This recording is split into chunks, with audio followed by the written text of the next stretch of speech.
Magandang araw mga classmate at welcome kayo sa Classmate Rugby. No, so andito ako ngayon sa Kita-Kita. 'Di ba tama?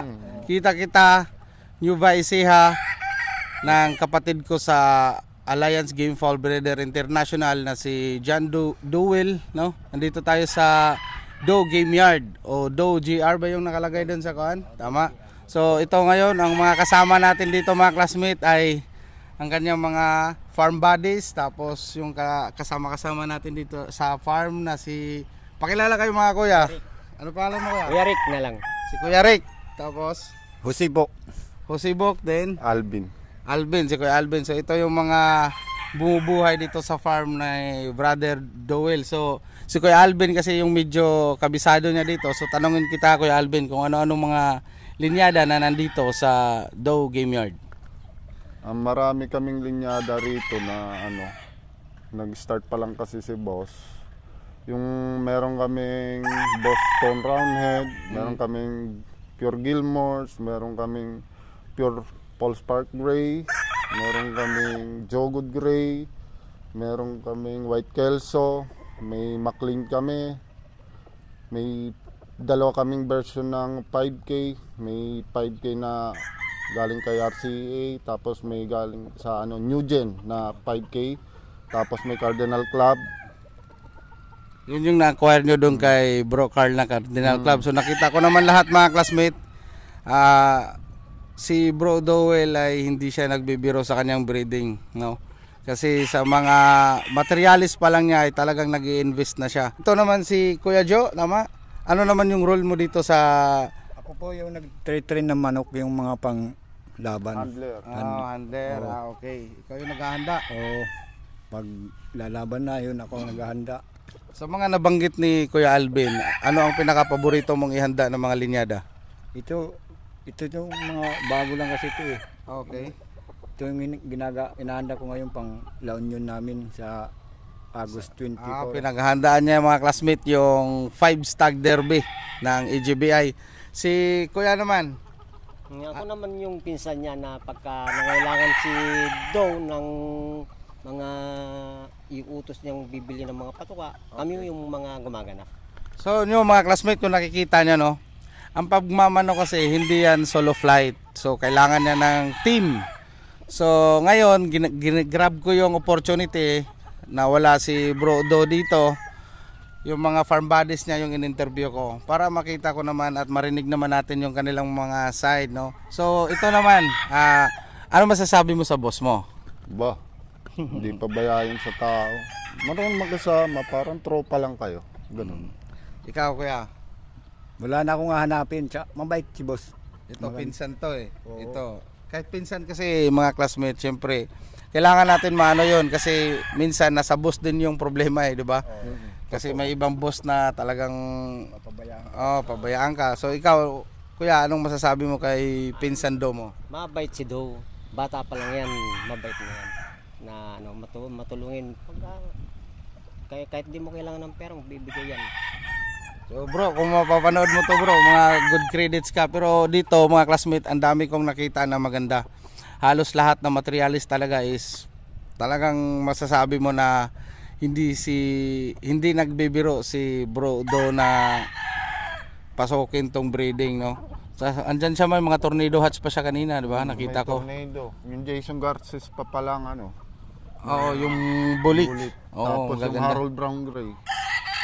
Tapos yung mga white kelso doon na binidyohan ko kanina, ang gaganda, ang gagwapo, ang gaganda ng sizes. Yun yung mga white kelso. Oo, cross na yun sa Garces Black. Yung mga new Hindi, yung dito na, yung ito? Oo. New recorded, itong nandito, ano na yan? Yung Mga pure yan. Hindi. Yung cross yan ng Garces Black. Ilang years na pala ang ang game farm ni Bro Doe? May isang taon pa lang. So mga classmate, 1 year pa lang. So nakikita ko dito is talagang halos puno na rin eh. Kaya sabi ni Bro Doe na medyo kinakapos na rin siya sa kanyang ano tong tawag dito, yung kanyang lugar, yung farm. Kasi lalagyan, oo, kasi dumadami. Tsaka makikita ko dun sa iba-iba talaga kasi makikita mo mga classmate kung seryoso yung breeder o hindi. pinaghahandaan niya yung mga paints na doon sa loob, yung gradas, kompleto lahat.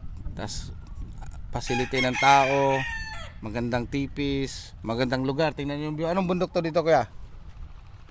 Ayan yung Ito kasi taga rin. Kaliwanagan, Villa Marina yan. Kaliwanagan, Villa Marina itong nakatapatan niya. Pagka dito ka naman, Tayabo. Yan. So maganda, no. Itong interview kasi nito, hindi ko gaanong parang pakilala lang kasi babalik kasi kami dito na kasama yung buong team. Itong vlog na to is pang sarili ko lang to, sa Classmate Rugby lang to. Magkakaroon pa tayo ng vlog zone na may drone, may ganyan. So abangan nyo yan mga classmate kasi gagala ang mga sabungero, no? So ngayon ito pahapyaw lang to, at least nakikilala kasi sayang naman na andito, patikim lang dito kasi next talagang camera na totoo na, hindi na yung cellphone yung nasa harap. So kasama pa rin kayong tatlo ha. Apat kami dito eh. Wala pa yung isa eh. Wala pa yung isa. So ikaw kuya, as experience, ikaw yung breeder niya. Ngayon, instant. anong mga diskarte mo sa sisiw? Yung normally, pag lang, check ko lang kung yung ipot nila, para naagapan agad, number 1 yun. Doon ka nagbabase sa monitoring mo sa ipot? Number 1, kasi pag umaga, pag mali ka na naibigay, sablay na yung isang araw mo doon, lalala na.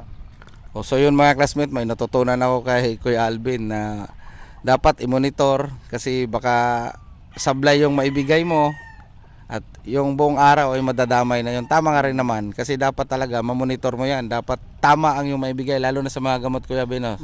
Number 1 yun kasi kunwari sa umaga, check ko kagad yung ipot nun kasi para alam ko yung ibibigay ko sa umaga kung antibiotics o vitamins. Kasi napansin ko ng mga lately na pag hindi mo chinek, bigay ka lang ng bigay kasi may programa ka eh. Hindi naman talaga nasusunod yun eh. Tama. Ang tawag doon is case to case basis lang. Parang common sense lang na check mo talaga. Magaling. Ito mga classmate, medyo malalim pala to si Kuya Alvin kasi natutunan ko sa kanya na i-observe yung ipot sa umaga kasi para tama yung maibigay mo kung vitamins ba o antibiotic, no? Yun naman talaga. Yun yung mga basic na hindi natin nakikita. Yun yung mga maliliit na bagay na hindi natin napapansin na napaka-importante, no? Kasi sa isang araw malaki na magbabago sa sa mga sisiw mo pag nagkamali ka sa isang araw na yun. Okay. So dito naman tayo kay Kuya Joe. Mamaya mo na i-chat yung girlfriend mo. Si boss. Joe? First year pa naman ni Bro Do ngayon dito. So wala pa kayong ganong laban o nakapaglaban-laban na rin kayo kahit paano? Kami, nung bagong dating ako dito, naglabang kami ng Talisay. Doon sa may Muñoz, nanalo. Yun yung mga testing. Oo. Testing tapos nung mag-train din ako, mag-condition din ako ng dalawa. Linaban namin yung dalawa, napalaban. Ang problema yung isa, mananalo na lang, tinabla pa. Isa lang ang nanalo, yung puti. Sino nagtabla? Yung manok o yung sentensyador? Yung manok. Okay lang yan. Walang problema yan. Ang masakit kasi pag yung sentensyador yung tatabla. Diba?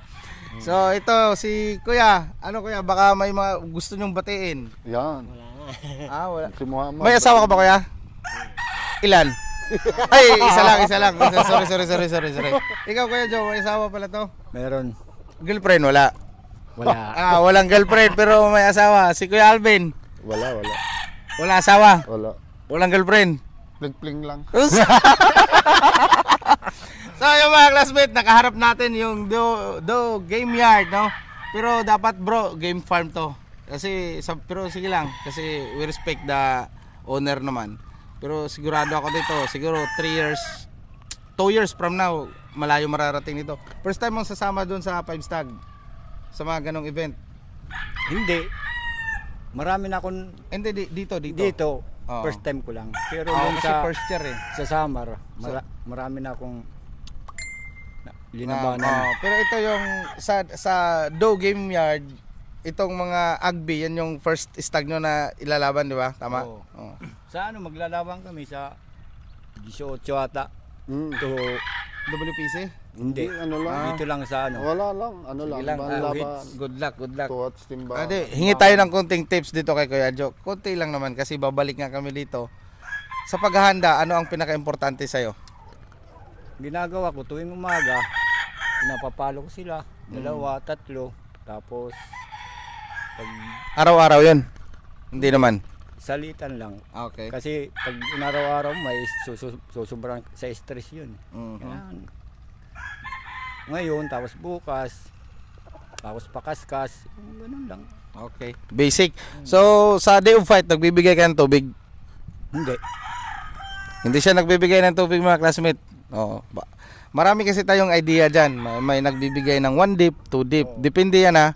Si Kuya, hindi na talaga siya nagbibigay.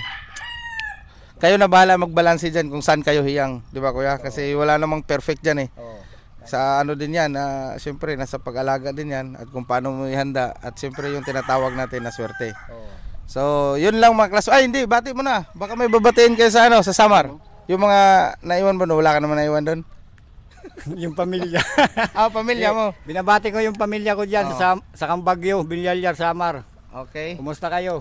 Ingat kayo palagi dyan. Pinsan mo. Yung mga tropa mo ron. Ikaw, baka may batiin ka Kuya Ben. Si Boss Ibit. Ibit, Yan na. babae yan ah. Hindi, lalaki yun. Okay. Bimbinido yun. Walang babae. Wala. Bimbinido kasi Okay. yun. Tropa Kaya- ko rin. Kasi Kuya, bumati na to. Shout out daw sa'yo Oo. dyan. Ingat lagi dyan. Ingat lagi dyan. Ingat ako. So maraming salamat ha, mga kuya, mga kasama. Maraming salamat. Boss, halika na dito para masali ka. Ay, si boss dumating pero medyo nahuli na. Ika-close na namin yung kuan. Pakita ka dito Kuya, halika. Bisan mo! Antayin ka namin. Ito mga classmate, pahabol. Buti nakahabol kasi kahit man lang mabati niya yung girlfriend niya. Oo. Yung mahal niya, batiin na. Oh. Maraming mahal yan. Ay, ito maganda. Kasi to, brusko to, pwedeng lagyan ng 6 na pole to. Mapapalaban yan. Hindi, babalik kami dito mga koys. Basta babalik kami dito. Halika, pakita ka muna. Pakita ka rang dito sa ano. batiin mo na yung sa mahal camera. mo. Interviewin lang kita saglit. Dito ka sa tabi ko. Yan. Dito! Hindi, kasi hindi makita sa camera. Saglit, dito ka. Dito. Oh. Wala naman, wala. Oh. Hindi ka naman namin ilalaglag. Interviewin lang kita saglit. May asawa ka o binata? Binata. Ilan yung girlfriend mo? Isa. Sabi nila 6 doon, dami yun. Hindi, ano pangalan mo, Koys? June. Si John. O ano naman yung role mo dito sa Doe Game Yard? Ano lang, taga hatid sundo. Oo. Sundo All dito, around, all around, bantay. Hindi kasi natin masasabi ng classmate na ito lang yung ginagawa mo. Malaki kasing bagay yan. May susunduin, may bibilhin. May bibilhin. Dito pupuntahan, imomonitor, titingnan. Lahat. All around. So wala kang babatiin, yun lang. Yun lang. Misis mo, batiin mo. Sige, misis mo daw. Meron ka daw misis eh. Miss ba ako? So yung mga classmate ha, dito muna kayo kasi papakita tayo. So magpapaalam lang tayo. So maraming salamat ulit Doe Game Yard, more wins, God bless and mabuhay lahat ng Sabungero. Alright, paalam. Oh. Bye-bye.